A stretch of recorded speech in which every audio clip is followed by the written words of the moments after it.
आपको जान से मारने की धमकी दी गई है किसी गैंग के द्वारा और रात को उसको अरेस्ट कर लिया गया है। परिवार में तो बड़ा डर रहता होगा, जेल भी जाना पड़ा उस समय, आपके पिताजी बड़े परेशान दिखाई दिए। हाँ, मुझे 14 बार जेल मिली। 14 बार जेल जा चुके हैं आप? बिल्कुल 14 बार जेल जा चुका हूँ। अच्छा। 32 मुकदमे लगे हैं। प्रमोद जैन भाया के बारे में क्या सोचते हैं, कैसे व्यक्ति है वो? एक तरह का बाहुबली बनता था, हम्म। लेकिन अभी इस चुनाव में कहीं नजर नहीं आ रहा। सबक सिखाने की बात भी करी आपने एक इंटरव्यू में, सबक सिखाऊंगा प्रमोद जैन भाया को। वो सबक कैसे सिखाएंगे आप? होगा, वो इलाज किया जाएगा ढंग से। तो राजकुमार जी के बारे में खुल के नहीं बोल रहे हैं आप? राजकुमार के बारे में मैंने बहुत बोला था, लेकिन उसके मुंह से मेरे लिए कभी एक शब्द नहीं निकला। मोरपाल सुमन के बारे में क्या? वो सीधे आदमी है, सज्जन आदमी है, अच्छा। किसान का बेटा है, लेकिन वो लड़ नहीं पाएगा। आपकी कहानी क्या है, कैसे स्टार्ट हुई थी? नमस्कार, मेरा नाम पंकज कुमार है, आप टीम टीएसपी देख रहे हैं। मेरे साथ वो शख्स है जिनकी लगातार आप कमेंट में बात करते रहे और कहते रहे कि उनका इंटरव्यू जरूर कीजिए, उनसे जरूर बात करिए। हम उनको सुनना चाहते हैं, देखना चाहते हैं और समझना चाहते हैं कि क्या इस वक्त रणनीति चल रही है। मेरे साथ अंता विधानसभा से निर्दलीय चुनाव लड़ने वाले नरेश मीणा है। नरेश मीणा वो जो लगातार सुर्खियों में रहते हैं, लगातार चर्चाओं में रहते हैं और लगातार की बातचीत हो रही है। और कहीं ना कहीं इनके इस चुनाव में खड़े होने के बाद से ही ये चुनाव जो है पूरे राजस्थान में कहीं ना कहीं सुर्खियां बटोर रहा है। जबकि मुख्य चुनाव बिहार में है, लेकिन बिहार के चुनाव से कहीं ना कहीं ज्यादा बात जो है इस उपचुनाव की बात हो रही है। नरेश जी, बहुत बहुत स्वागत है आपका। स्वागत है आपका, धन्यवाद। कैसी चल रही है तैयारियां, क्या रिस्पॉन्स मिल रहा है? जिस तरीके से आप लोगों से मिल रहे हैं, तैयारियां कैसी चल रही है चुनाव की? जब मैं खड़ा हुआ था तब अकेला था अंता की धरती पे, लेकिन आज कारवां बढ़ता जा रहा है और हजारों की तादाद में लोग सड़कों पर उतर के मेरा प्रचार कर रहे हैं। ऐसा लग रहा है कि अब चुनाव अंता की जनता लड़ रही है, नरेश नहीं लड़ रहा। और जनता ने चुनाव को अपने कमान में ले लिया है। मैं अभी, आप देख रहे होंगे, अभी अकेली गाड़ी से निकल रहा हूँ कार्यालय से, और अभी आप थोड़ी देर बाद में देखना जिससे बड़ी संख्या में गाड़ियां और हजारों लोग मेरे साथ कारवां बढ़ता है। शाम तक जिस रोड पे मैं निकलता हूँ जाम लगने लग जाता है। मतलब शुरुआत अकेले करते हैं, लेकिन जब शाम होती है तो जाम लगने लग जाता है। ऐसा बिल्कुल सर, बिल्कुल। अंता से चुनाव लड़ने की क्या जरूरत महसूस हुई? क्यों लड़ना पड़ रहा है अंता से चुनाव? मध्यावधि चुनाव था। यहाँ पर एक एमएलए था जिसको यहाँ के जो स्थापित नेता थे उन्होंने षड्यंत्र पूर्वक उसको हटाकर और उनको जेल भेज दिया। उसके बाद यहाँ उपचुनाव हुआ। उपचुनाव में मुझे लगा कि यहाँ के लोग ये चाहते कि यहाँ बदलाव हो, परिवर्तन हो। जो रूढ़िवादी राजनीति चल रही थी, जो यहाँ पे जो नेता बेटे थे वो भ्रष्ट थे और उनकी चर्चाएं पूरे देश में भ्रष्टाचार के नाम से फेमस थी। ऐसे में जनता की आवाज थी कि आप चुनाव लड़ो, तो उस हिसाब से मैं चुनाव लड़ा। अच्छा, देवली उनियारा से भी आपने चुनाव लड़ा और बड़ा ही सुर्खियों में रहा, और तब एक घटना भी हुई, अप्रिय घटना। उसे आपने भी एक्सेप्ट किया एक इंटरव्यू में कि भाई ऐसा नहीं होना चाहिए था, मुझे भी उस चीज का खेद है। फिर से चुनाव होंगे 2028 में, और अगर उस समय मान लीजिए यहाँ से आप चुनाव जीत गए और उस समय यहाँ की जनता भी चाहेगी कि नरेश मीणा हमारा नेतृत्व करे, देवली उनियारा की जनता भी चाहेगी कि नरेश मीणा हमारी तरफ आए, धर्म संकट में नहीं पड़ जाएंगे आप? नहीं, ऐसा नहीं है। मैं बैलेंस करता हूँ और मैं उस समय बताएगा। नहीं तो उस समय किसका दामन थामेंगे आप, देवली उनियारा का या अंता का? ये तो आने वाला समय बताएगा, अभी तो क्या बताएं। अच्छा, अभी आप भी श्योर नहीं इस चीज को लेकर। चलिए, दो कैंडिडेट आपके सामने जो मुख्य रूप से जिनकी चर्चा हो रही है, मोरपाल सुमन जी और प्रमोद जैन भाया की जी। आपके लिए बड़ी चुनौती कौन इस वक्त आप देख रहे हैं कि ये थोड़ा सा मुझे दे सकता है? दोनों ही सेकंड नंबर के लिए फाइट कर रहे हैं। मेरी किसी से कोई टक्कर ही नहीं है। आपका किसी से कंपटीशन नहीं है? दोनों जमात बचाने के लिए चुनाव लड़ रहे हैं। अभी तो चुनाव में काफी दिन बाकी हैं। 11 तारीख तो चुनाव आते आते एक तरफा है। अभी भी एक तरफा है, लेकिन और ज्यादा एक तरफा हो जाएगा और दोनों का ये रहेगा कि भाई कौन सेकंड पे रहे। अच्छा, उम्मीदें काफी कर रहे हैं लोग आपसे। हम जब लोगों से बातचीत कर रहे हैं, हम ऐसे भी गाँव में गए जहाँ सारे के सारे वोटर्स आपके साथ तैयार हैं, ये बोल रहे हैं कि पूरा का पूरा गांव ही उनके साथ है, आपके बोर्ड तक लगा दिए गए हैं, ऐसा भी हमने देखे। तो एक दबाव आ जाता है, क्योंकि जब ज्यादा उम्मीद लोग करते हैं तो एक मानसिक रूप से ये भी दबाव रहता है कि भाई इनकी उम्मीदों पर खरा उतर भी पाऊंगा या नहीं पाऊंगा। तो 2.5 साल आपको मिलेंगे, और अगर बाई चांस ऐसा हुआ कि आप उनकी उम्मीदों पर खरा नहीं उतर पाए तो फिर ये डर है मन में? कोई डर नहीं है। अब तक उन्होंने जो राजनीति देखी है वो राजनीति बड़ी ठंडी, बड़ी कमजोर और जिसमें कोई भी जनता के हित नहीं थे। केवल अपने राजनीति को अपना पैसा कमाने का जिन्होंने जरिया बना लिया था, उन लोगों से हटके राजनीति में वो लोग इसलिए मेरे को चाह रहे हैं कि एक नया लड़का है, भ्रष्टाचार के खिलाफ बोल रहा है, भ्रष्टाचार को खत्म करेगा, किसानों की समस्याओं को दूर करेगा, आमजन की समस्याओं को दूर करेगा। और जिस उम्मीद और आशा के साथ मुझे वोट दे रहे हैं, मैं भी उस आशा और उम्मीद पे खरा उतरूंगा और दिन रात मेहनत करूंगा, दिन रात जनता के बीच में रहूंगा, जनता की एक एक समस्या को सुनकर एक एक समस्या का निदान करवाने का काम करूंगा। अच्छा, कल रात एक लेटर बड़ा वायरल हुआ, जी। आपको जान से मारने की धमकी दी गई है किसी गैंग के द्वारा। मेरी आईजी साहब, एसपी साहब से बात हुई है और रात को उसको अरेस्ट कर लिया गया है, जिसने धमकी अच्छा, लिखी अरेस्ट कर लिया गया उसको है। रात को ही अरेस्ट कर लिया गया है। तो ये पता चल पाया कि कौन था, उसकी क्या मंशा थी? उसका बड़ा एक षड्यंत्र था और उसका एक आपसी झगड़ा था किसी से उनका आपसी किसी से झगड़ा था, जिसके कारण लेकिन उन्होंने बिना वजह मेरे को टारगेट करके और वो जो जिनसे झगड़ा था उनको फंसाने का प्रयास किया, लेकिन वो जो षड्यंत्रकारी था वो पकड़ा गया, जेल के पुलिस की शिकंजे में है। अच्छा, परिवार में तो बड़ा डर रहता होगा आपके लिए, क्योंकि आप थोड़े से, ये कहा जाता है कि गुस्सा बड़ा जल्दी आ जाता है और आवेश में बड़ा जल्दी आ जाते हैं, तो परिवार को डर रहता है कि कहीं ऐसा कुछ ना हो जाए कि वापस से, जैसा कि आपको जेल भी जाना पड़ा, उस समय आपके पिताजी बड़े परेशान दिखाई दिए, ऐसी कोई चिंता रहती है उनको? नहीं, बिल्कुल नहीं रहती। उनको पता है कि ये जनता के लिए लड़ता है, गरीबों के लिए लड़ता है, और जब गरीबों का शोषण होता है, जनता का शोषण होता है, वहाँ जिस तरह का भी प्रतिक्रिया चाहिए वैसी प्रतिक्रिया नरेश मीणा देता है। अगर कहीं गरीब के साथ किसी महिला के साथ कोई बदतमीजी करे और उस समय अगर गुस्सा नहीं आए तो फिर आदमी किस काम का है? सही बात। उसको नहीं मानते कि वो कोई जिंदा आदमी है। अच्छा, भगत सिंह सेना ऐसा कुछ एक मूवमेंट लेकर भी चल रहे हैं आप, वो क्या सोच है साहब आपकी? भगत सिंह सेना हमने बनाई है, उसमें अभी ये बीच में चुनाव आ गया इसलिए उसकी मेंबरशिप हमने रोक दी है। उसकी मेंबरशिप करेंगे और मेंबरशिप करने के बाद में भगत सिंह सेना जनहितों के मुद्दों के लिए, आम जन की मदद के लिए सड़कों पर उतरेगी और काम करेगी। अच्छा, थोड़ा सा आपके बारे में व्यक्तिगत बताइए, आपकी कहानी क्या है, कैसे स्टार्ट हुई थी, चुनाव लड़ने का दिमाग में कहां से आया था आपके बारे में? मैं सर 99 में जयपुर गया था, उससे पहले मैं जवाहर नवोदय विद्यालय का स्टूडेंट रहा हूँ। अच्छा।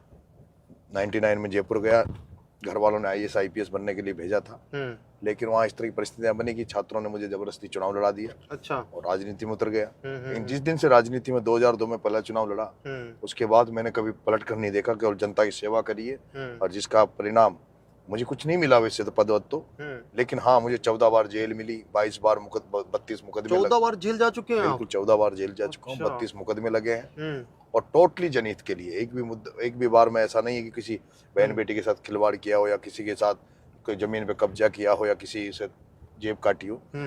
14 बार ही जनहित के मुद्दों पर लोगों के लिए लड़ाई लड़ते हुए मुकदमे खाए, जेल गया। अच्छा, पिपलोदी मामला बड़ा हाईलाइट हो रहा है, जहां भी हम लोग, कोई ये बोल रहा है कि हम तो नरेश मीणा के साथ है, तो हम उनसे पूछ लेते हैं कि भाई नरेश मीणा के साथ क्यों, तो वो एक दो एग्जांपल जरूर देते हैं कि भाई पिपलोदी में जो हुआ, उनके बच्चे थोड़ी थे, वो व्यक्ति उनके साथ भी खड़ा हुआ, तो ये एक फैक्टर है जो आपके साथ चल रहा है। देखिए, क्या मान सकते हैं? देखिए, मैं 25 साल से, जैसे पिपलोदी घटना हुई थी इसके पहले भी इस तरह की घटनाओं में मैंने मौजूदगी दर्ज की है, लोगों के लिए लड़ाई लड़ी है, लेकिन अभी करंट में जो पिपलोदी हादसा हुआ बहुत बड़ा हादसा था हड़ौती में। अच्छा। यहाँ 7 बच्चों की एक भ्रष्टाचार की दीवार गिरने से बच्चों की मौत हो गई। अच्छा, दूसरा वहाँ मेरा कोई स्वार्थ नहीं था कि भाई कोई पॉलिटिकल स्वार्थ हो या उनसे मेरा कोई जातिगत या कोई इसी तरह का वो, लेकिन मुझे लगा कि इनकी मदद करनी चाहिए, परिजनों की मदद करनी चाहिए भ्रष्टाचार के खिलाफ। उसी दौरान मैं एक जनक्रांति यात्रा निकाल रहा था जिसका मेरा मेन मुद्दा ही भ्रष्टाचार था, तो भ्रष्टाचार की भेंट वो बच्चे चढ़े थे, तो मैं वहाँ आंदोलन करने गया, लेकिन मुझे जेल में डाला। जेल में डालने के बाद भी मैं रुका नहीं, मैंने जयपुर में धरना दिया, उनकी मदद करवाई। तो इसलिए लोगों को लगता है कि यार ये गरीबों के लिए, कमजोर लोगों के लिए बोलता है, तो लोग इसलिए मदद कर रहे हैं। अच्छा, चुनाव लड़ना कोई खेल नहीं है, पैसा बहुत चाहिए होता है। प्रतिदिन आप एक जगह से दूसरी जगह भी जा रहे हैं तो खर्चा लगता है, पैसा लगता है। पैसे का क्या, पैसा कहाँ से लाएंगे? मेरा 3 चुनाव लड़ लिया, मेरा कोई खर्चा नहीं होता। अच्छा। जनता लड़ाती है। अभी जिस गांव में जाऊंगा मैं प्रचार करने, वहाँ खुद ही गांव के लोग पैसा उगा रहे हैं, टेंट लगा रहे हैं, माइक की व्यवस्था कर रहे हैं, फल फ्रूट की तोलने की व्यवस्था कर रहे हैं। गाड़ियां जो मेरे साथ, जो सैकड़ों गाड़ियां जो चल रही है चुनाव प्रचार में, ये सब लोग अपने अपने खर्चे पे हैं, अपना डीजल जला के मेरी मदद कर रहे हैं। मेरे पास मेरा सोशल मीडिया चलाने वाला फ्री का है। अच्छा। मेरा ड्राइवर फ्री का है। मेरा 1 रुपया भी खर्च नहीं होता। मेरा ड्राइवर कोई पेमेंट पे नहीं है, मेरा सोशल मीडिया कोई पेमेंट पे नहीं चलता। मतलब सब सहयोग करके चल रहे हैं? सब सहयोग से, साथी हैं, सब पेड नहीं है, पैसा नहीं दे रहे हैं, साथी हैं, सब भाई हैं। अच्छा अच्छा। हम 2-3 दिन हुए अंता में, और अंता में बहुत सारी समस्याएं नजर आई। अभी तक आपको कौन कौन सी समस्या नजर आई और आप कौन कौन सी समस्याओं पर जरूर काम करेंगे? सबसे बड़ी समस्या तो भ्रष्टाचार है। यहाँ गौ माताएं सड़क पे घूमती रहती है, उनकी कोई सुरक्षा नहीं है, कोई गौशाला ही नहीं बनी हुई है, वो बड़ी समस्या है। आपका क्या नाम से अंता में बस स्टैंड नहीं है, मांगरोल से बाला का रोड टूटा पड़ा है, युवाओं के लिए कोई रोजगार की व्यवस्था नहीं है। जो यहाँ पे फैक्ट्रियाँ, 2-3 फैक्ट्रियाँ गडे पान और थर्मल, उनमें बाहर के आके नौकरी कर रहे हैं, यहाँ के लोगों को रोजगार नहीं है। ठीक है। इस तरह से किसानों का भी फसलें चौपट हो गई, बरसाती फसलें, लेकिन उनको फसल बीमा का पैसा नहीं मिल रहा। इन तमाम समस्याओं पर काम करूंगा और काम ही नहीं करूंगा, इन समस्याओं से निजात भी दिलाऊंगा। किसानों को खाद नहीं मिल रहा, अटैचमेंट के साथ खाद मिलता है, वो भी 1800 से 2000 में कट्टा मिल रहा है। तो ये जो ऐसी स्थिति है, इसका परमानेंट हल ढूंढूंगा, परमानेंट हल कराऊंगा। अच्छा, शंकराचार्य ने भी आपके ऊपर विश्वास जता के आपके लिए एक तरीके से अपील ही कर दी है कि नरेश मीणा को वोट दीजिए। बिल्कुल, वो आएंगे भी सही, शायद मेरे अभी उनकी तबीयत थोड़ी ठीक नहीं है, और खासकर गायों की सुरक्षा को लेकर। तो ये मैंने उनको शपथ भी दी है कि गायें जो आज है जो सड़कों पे घूम रही है, कोई सुरक्षा नहीं है, वो खेतों में भी नुकसान करती है, किसानों का भी नुकसान होता है। ऐसे में उनके लिए कोई विशेष विधेयक बने, कानून बने और उनकी गौशालाएं बने, ताकि उनकी सुरक्षा हो, गायों की सुरक्षा हो, गौ माताओं को बचाया जा सके, और उससे किसानों की भी बचत होगी, क्योंकि किसानों का भी बहुत नुकसान होता है। अच्छा, राजस्थान में कांग्रेस बीजेपी को छोड़ के जो भी चुनाव लड़ते हैं, अक्सर ये कहा जाता है कि निर्दलीय के साथ वो खड़े दिखाई देते हैं। इस बार कौन कौन आपके साथ ऐसे हैं जिनसे विश्वास आ रहा है? मुझे आम आदमी पार्टी अरविंद केजरीवाल साहब ने मदद करी है। अच्छा। मेरे को सपा विधायक अतुल जी प्रधान साहब मेरे प्रचार में आए हैं। राजेंद्र जी गुडा तो मेरे प्रचार की पूरी कमान संभाल ही रखे हैं। ठीक है, ये लोग मेरे साथ खड़े हैं। अच्छा, हनुमान बेनीवाल, राजकुमार रोत, इनका कोई रिस्पॉन्स है आपके लिए? देखो, अभी मेरे पिछले समय पहले जब फोरम भरा था, जब बात हुई थी, लेकिन अभी कोई मेरी बात हुई नहीं। अभी उनसे कोई बात आपकी हो नहीं पाई। प्रमोद जैन भाया के बारे में क्या सोचते हैं, कैसे व्यक्ति है वो? भ्रष्ट से भी भ्रष्ट है और भ्रष्टाचार नेताओं का भी सरदार है। और मैंने देखा कि झूठ बोलना, अच्छा, वोट के लिए कुछ भी कर देना, पैसे के लिए कुछ भी कर देना, ये उसकी फितरत है। गुंडा राज, जंगल राज यहाँ बाना की धरती पे बना दिया है। भू माफियाओं को संरक्षण देना, बजरी माफियाओं को संरक्षण देना, ये उसके धंधे रहे हैं। एक तरह का बाहुबली बनता था, लेकिन अभी इस चुनाव में कहीं नजर नहीं आ रहा। सबक सिखाने की बात भी करी आपने एक इंटरव्यू में, सबक सिखाऊंगा प्रमोद जैन भाई को। वो सबक कैसे सिखाएंगे आप?